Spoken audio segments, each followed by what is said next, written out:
Just thoughts coming out of the Sac State game. What did you like about it?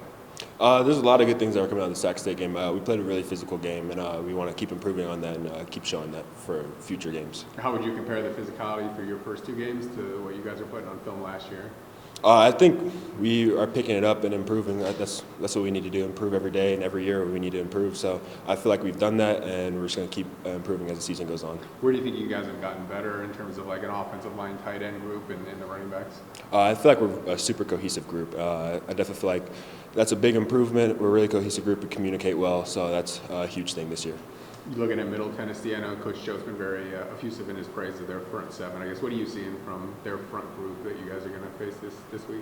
They're a good group. Yeah, we got to come out and play them as if they're any group. It shouldn't matter. It more matters what our play is than what the opposing team is. You got to come out with your best at all times. What is the physicality of their line as you kind of watch their game against Austin Peay in Wisconsin? No, they're a good group. But at the end of the day, it doesn't matter what team we're lining up across. If we give our best, we got to play how we play, and that'll get the job done. It seemed like the first quarter it was a lot Chuba was running, and then you guys got kind of more of the running backs involved as the game went along. I guess just walk us through that process of, opening up the run game and just getting a lot more effective in terms of getting the backs going as well. I think everyone did really well. It's one of those things that it's a game plan, so it's a little bit above my pay grade, but we got it going, and we did really well as a group. So at the end of the day, we just got to win games, so however we need to do that is how we got to do it. What was the reaction on the sideline when Jonathan got that interception and took it in and kind of put you guys over the hump? You were chasing that game the entire way until about 2 minutes ago. Oh, it was electric. You could hear the whole crowd erupt and the whole sideline erupt. I'm sure you could see that on the cameras. Because I guess you never expect those plays, but so when they happen, it's not once in a lifetime, but it's a huge deal, and you got to celebrate it because it's a big deal. You guys really did move the ball well. Maybe didn't get as many points as an offense as you wanted. I guess what is the next step for this offense to turn those points or production and yards into a little bit more points? Yeah, we got to keep up that physicality and then just fix the little mistakes that turn into points because we were definitely moving the ball well and we were a really physical and cohesive group. So the score didn't reflect that, but we were moving very well. Looking at the tight ends, there's been a lot of two tight end sets. I guess just walk us through, being out there with Jet, what he kind of brings to the offense, and how you guys are paired well together. No, he's great. He's a great guy, and we're working very well together. So, of course, as a tight end room, you want to have as many tight ends. Selfishly, you want to have as many tight ends on the field as you can. So it's great that we're able to do that, and it's being implemented into the game plan. And Coach Joe was very complimentary. You two kind of setting the edge in that game, I guess. You guys want the ball in the pass game, I'm sure, but the physicality you guys bring to the offense, how would you describe that? I think it's huge. Tight ends, I guess for everyone else, there's only one stat, which is receiving yards, and I guess two for touchdowns, but that's not all a tight end position is. So we're doing whatever we can to put wins on the board. Can you take us in the locker room after the game? What was it feeling like? Was it frustration the offense didn't do more? Or was it just, I guess, relief that you guys won the game? I guess, how were you guys feeling overall? I think with everything, you got to celebrate the wins because at the end of the day, in 20 years, no one's going to remember exactly what each score was. So the biggest thing is you got to win and do whatever you need to do to win.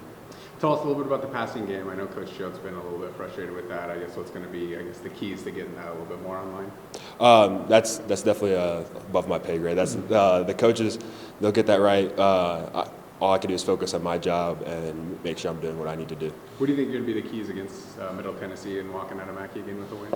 I think the physicality. I think we put that on tape. So as long as we keep being physical and giving our best, I don't think there's anyone that doesn't matter who's lined up across us. We'll do what we need to do. I think that was the biggest student section in several years here. I guess what kind of energy did you draw from that group?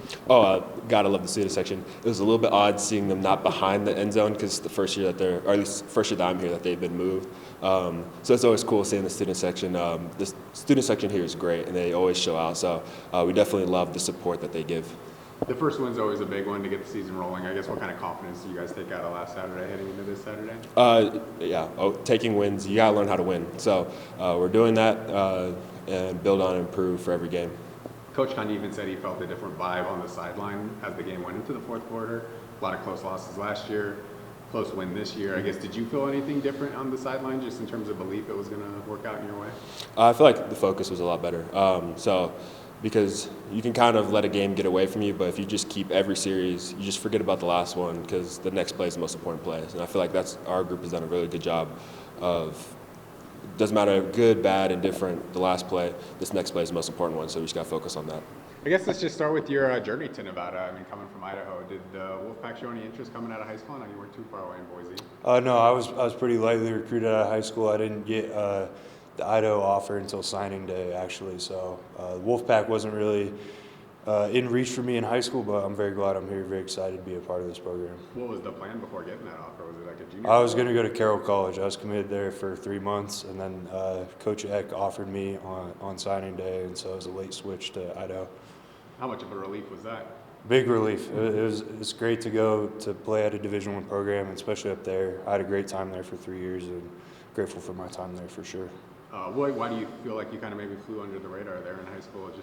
I actually didn't start playing ball until my senior year. I played a little bit as a junior. I played JV as a wide receiver. I was 220 pounds my senior year playing O-line, so I didn't really get a lot of interest. But you know, they saw me as a developmental project and saw something in me, so that's why they offered me. What made you want to play football then if you hadn't done it very much? I was a baseball player, and I was a pitcher, and I tore my UCL, so I couldn't really do that anymore. And my football coaches had been trying to get me to play all the way throughout high school because they saw my size and frame. So I decided to try it out and ended up loving it. What was the switch from wide receiver to offensive line? That was just your senior season? Senior season, yeah. I started the first 2 games at D-line, and I was pretty horrible at it. And they saw something in me on the O-line, so I played right tackle for the last 7 or so games of my senior year. And then what did Idaho see in you? I mean, that's not much of a sample size to be like, here, we're going to give you a scholarship. Coach Egg, he's big on developing undersized tackles, athletic tackles, and that's kind of what he saw in me. Good athlete, good frame that they could put size on. So, how did the switch from baseball to football go? I mean, was that something you were excited by, or were you bummed? I was very excited about it. It was a little different, but it was fun to go hit people, and that's really what I like about football, the physicality. So, yeah. How did you grow up at Idaho? What's that? How did you just grow up at Idaho? Oh, man. 3 years? It was a crazy process. I came in, I was about 240 pounds. It was a long process for me to get on the field by my 3rd year. It was a lot of growing pains and waiting for my turn to be ready, but I'm very glad that I stuck it out because I feel like it's all worked out. Coach Eck goes to New Mexico. Were there any thoughts about following him there? I guess talk us through getting to the portal. No, that was a crazy process. It was on the table, but I actually had a connection with Coach Choate from my high school coach who helped him get his start at Boise State back in the day. And Coach Choate and Coach Lynch, they really had a great vision for me, and I felt like they really believed in me and saw something in me here. So that's ultimately why I ended up deciding to come here. Who was the high school coach that kind of connected? Tim Brennan. Okay. Tim Brennan, yeah. And then just your time at Nevada and being able to earn a starting job, I guess what's that meant to you to step in and be a big part of what Nevada's trying to do this year? No, it's meant a lot, and I'm very thankful for these guys embracing me and showing me what it takes to be a member of this team and the union.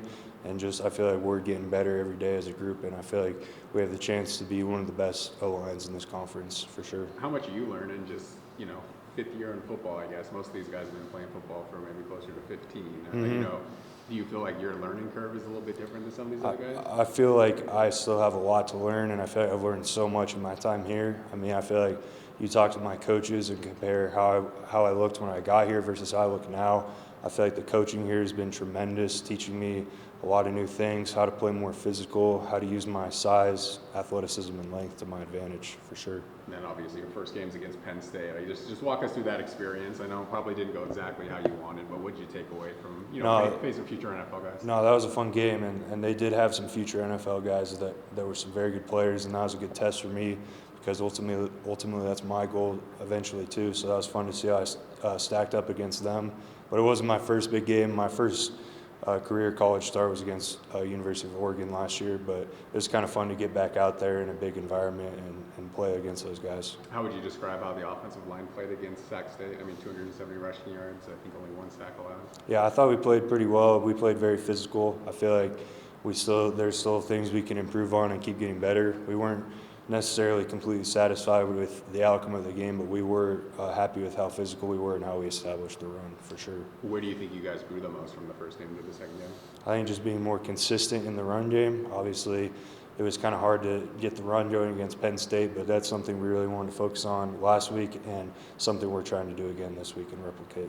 Obviously, it's a big part of this offense as well. I guess how would you say the importance of the run game as to what you guys are trying to do offensively? Yeah, I mean, when you can run the ball, it opens up your whole offense in front of you. That's really the goal of any football team, is to be able to establish the run. So that's very important in what we're trying to do here, so that we can set up shots for our playmakers down the field. Nevada has a long history of really good offensive line play. Obviously, the group's called the Union. I guess who was the one who educated you just maybe on some of that history and what the offensive line means to this program? Yeah, I would say Andrew. You know, obviously he's been here. He's a 4-year starter, and he really took me in and has showed me what it meant to be a part of this group, and just has showed me the standard that it takes every day. And it's hard to uphold the standard, and I'm still trying to do my best to uphold it every day, but I appreciate him for everything he's helped me learn, for sure. What do you see as your strengths as a player, and then just maybe areas you got to get better at? I feel like I'm a great athlete. I'm a great blocker in space, and I'm a very physical run blocker. I feel like maybe improvement, I can keep being more consistent in pass protection. That's something I feel like our O-line can take the next step in as a whole, but especially me specifically. But I feel like I'm a very strong run blocker for sure. Looking at Middle Tennessee, I mean, it seems like their front seven is one of their strengths. What are you seeing on film about the challenge that's going to be? No, yeah, they got some great players. They got number 98, 92, the linebacker number 9, and then number 46. The edge is also a great player.